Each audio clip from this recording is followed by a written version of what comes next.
After 10 years lost in the wild lands of Montana, Nathan Hale returned to his old home, once a paradise to him. But when the wooden door creaked open, what waited inside was not memory, it was something that made his heart stop. The dim light from an oil lamp cut through the dusty air, revealing a woman whose face looked exactly like his dead wife. "You are Nathan, right?" she asked, her voice trembling. He froze, his hand tightening around the grip of his gun. "Anna?" "No," she replied softly. "I am Lydia, her sister."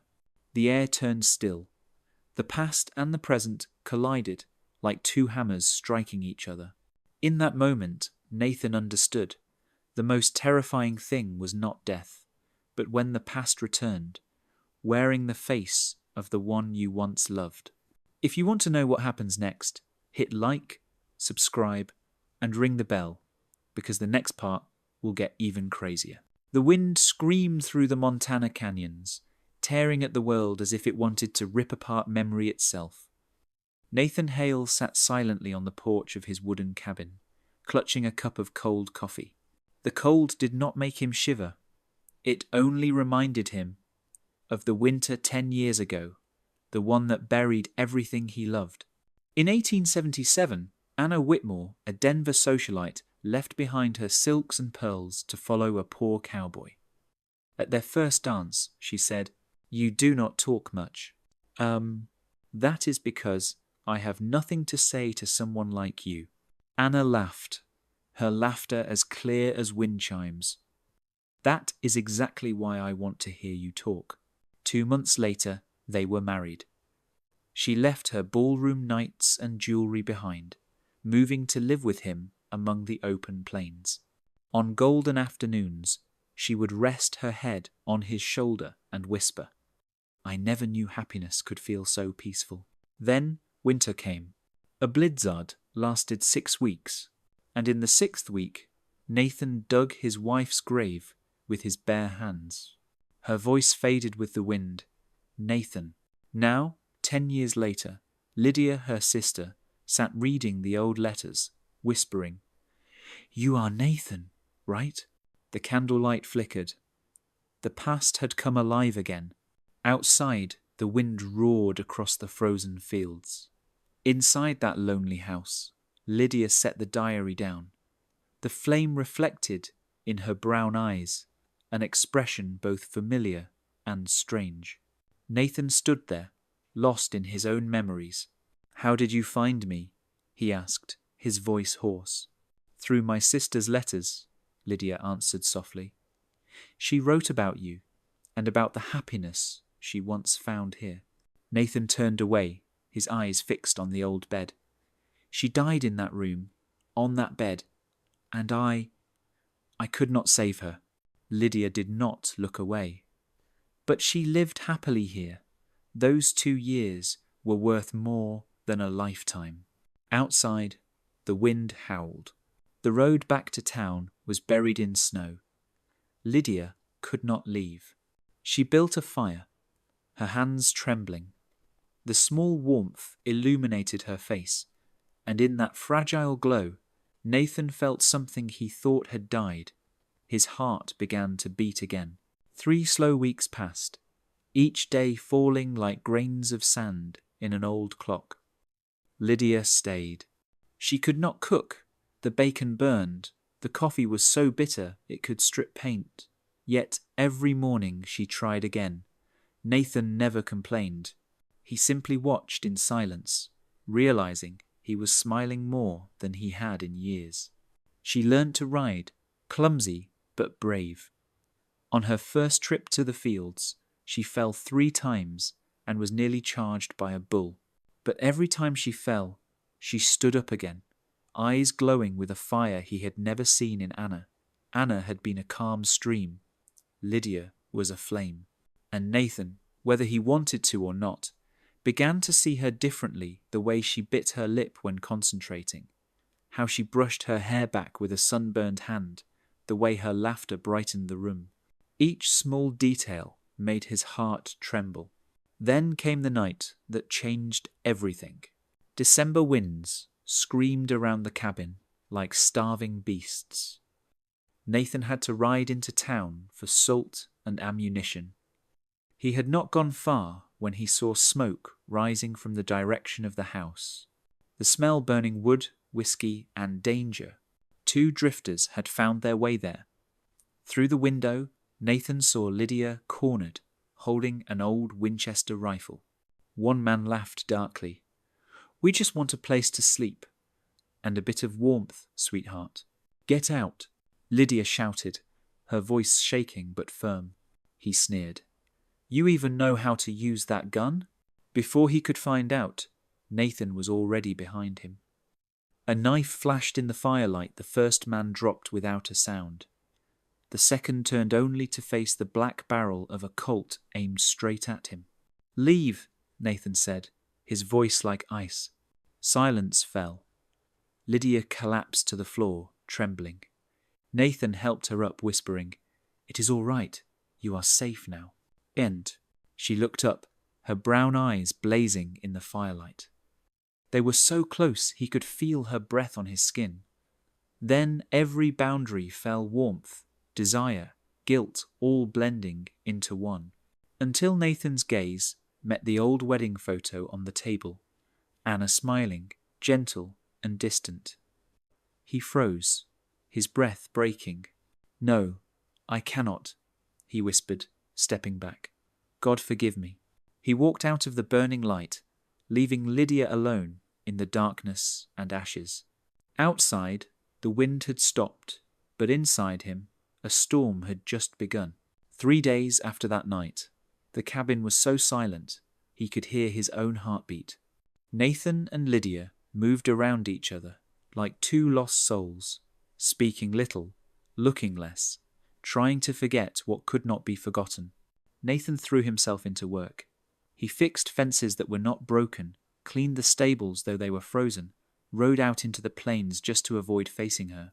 Every time he returned, Lydia was still there, cooking, brewing coffee, smiling awkwardly as if things were normal, but both knew nothing was normal anymore. At night, Nathan lay awake staring into the darkness.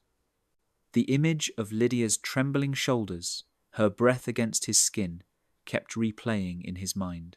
He knew he had done the right thing by stopping, but being right had never felt so painful. On the 4th morning, Lydia was gone. New note, new goodbye. Just an empty room and a lone chair by the fireplace. Outside, wagon tracks led east toward Cheyenne. Nathan stood in the doorway for a long time, holding Anna's wedding photo. He did not know if it was a symbol of loyalty or a chain around his soul. When he felt his heartbeat quicken again, he understood maybe this time he could not lose another person. He saddled his horse and rode hard through the white wilderness. Snow slashed his face like knives, but he did not stop. By noon, Cheyenne appeared through the steam rising from a locomotive. The station was crowded. Cattle traders, settlers, gamblers, dreamers. Nathan searched the crowd, and then he saw her. Lydia stood by the platform, holding a small suitcase. Her blue dress was dusty, her eyes distant. She looked so fragile it hurt to see. The call echoed, "All aboard!" The train was about to leave. "Where are you going?" he asked, voice raw. "Home," she said without looking at him. "That is just running away." She turned, eyes wet but cold. "You made it clear what you think about me, about that night." Nathan swallowed hard.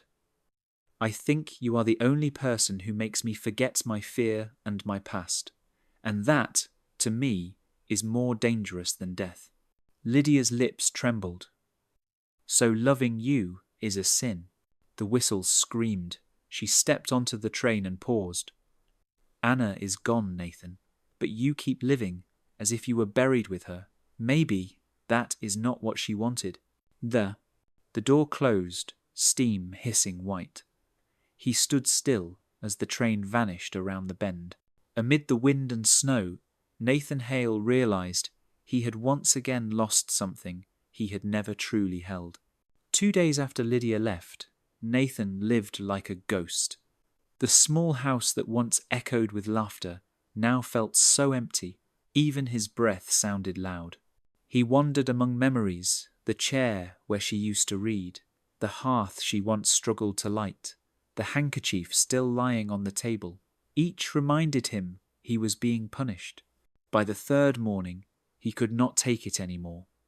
When he realized he was saddling his horse, Nathan knew reason had lost. He had to find her, even if he did not know what to say. The road to Cheyenne stretched long, like a confession. Mile by mile, he wrestled with one question. Could he love again without betraying the dead? But whenever Lydia's face appeared in his mind, her eyes, her smile, her trembling voice, he knew the answer. The train station appeared at noon. Steam rose from the engines, mingling with the noise of travellers, and there she was. Lydia stood beside her luggage, wearing a simple blue dress, the same one Anna had worn in their wedding photo. But on Lydia, it was no longer nostalgia. It was a declaration. She belonged to this land strong, honest, unafraid. "I thought you were gone," Nathan said as he walked up. "I was," she replied softly. "I went to Boulder, but I could not go any farther." "Why?" She bit her lip. "Because I remembered what Anna wrote. She said if you were still alive, she only wished for your happiness. Not to live in memory, but to live to love." The whistle blew again, calling the last passengers. Lydia looked at him, tears shining. "If you want me to leave, I will get on that train. But if you think we deserve forgiveness, then say it." Nathan did not think anymore. He took her hand real, warm, not a ghost. "Come home with me," he said hoarsely. "Not for the past, but for tomorrow. Lay." The train doors closed behind them. Outside, the white steam rose. But on that platform in Cheyenne, two people, once haunted by the past, finally chose to live. The train's whistle faded, leaving only the wind sweeping through Cheyenne Station. Lydia stood there, her hand in Nathan's, their breaths mingling in the cold air. Neither spoke. They simply looked at each other, as if words were no longer needed. Nathan touched her sun-browned fingers, hands that had learned to survive the harsh wilderness. In her eyes he saw both souls, Anna's tenderness and Lydia's fire. "My sister once wrote," Lydia said quietly, "that real love is about treasuring the little things, the way you look at the sky each morning, the way your silence still brings peace to those beside you. She wanted you not to forget how to love." Nathan closed his eyes. The guilt of 10 years melted away like mist. "I have lived like a dead man," he said. "But you made me believe I can start again." Lydia smiled, her voice trembling. "If loving you is wrong, then I am ready to be wrong." He shook his head. "No, Lydia, it is never wrong to choose life." The loudspeaker called again, "Final call for eastbound passengers," but they did not move. Nathan squeezed her hand tighter, his voice deep and calm like a vow. "Come home with me. Not because of what was, but because we still have a future." A tear rolled down Lydia's cheek, not of sorrow, but of relief. She nodded, smiling. As the train pulled away, there remained two souls once chained by guilt, now freed by forgiveness. The sunset bathed the prairie in gold. For the first time in 10 years, Nathan looked at the wide sky and felt no fear. The train disappeared behind the hills, leaving behind a misty platform and two silent riders. Nathan and Lydia mounted their horses, heading west where the sunset painted the prairie in gold. The evening wind played with her hair, carrying the scent of dry grass, snow, and hope. They spoke no words through the long ride, yet the silence between them was peaceful, like a quiet promise. When the old cabin came into view, the oil lamp still flickered in the window, its soft glow reflected in Lydia's eyes. She touched the worn door. She once stood here, did she not? Nathan nodded gently. Yes, but now it is you. A faint breeze passed, and in the wavering light, it felt as though Anna was smiling, silently giving her blessing.